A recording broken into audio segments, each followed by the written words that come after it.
Una vera bomba è esplosa questa notte a Napoli e, se sei tifoso del Napoli, preparati. Perché ciò che sta accadendo dietro le quinte potrebbe cambiare completamente il destino del nostro club. Siamo tornati con un altro aggiornamento bollente. Di quelli che fanno battere il cuore e tenere gli occhi incollati allo schermo. Come sempre, il nostro impegno è portare le notizie più fresche e rilevanti, con la credibilità e la passione di chi vive il Napoli da vicino.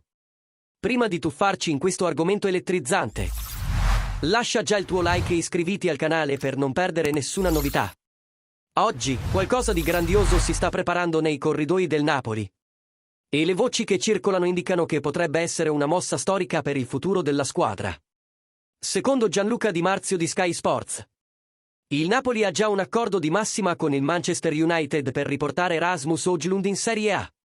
L'attaccante danese, ex Atalanta, è visto come il pezzo chiave per rinforzare il reparto offensivo di Antonio Conte, soprattutto dopo l'infortunio di Romelu Lukaku.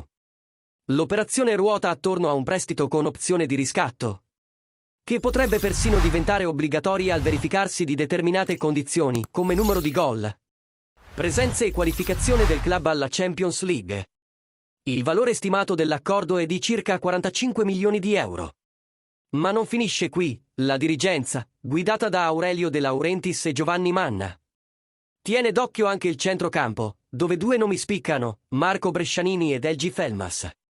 Entrambi sono considerati rinforzi strategici per dare profondità alla rosa. E le trattative continuano ad avanzare dietro le quinte.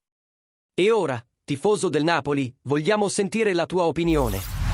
Højlund è il centravanti di cui il club ha bisogno per lottare per i titoli?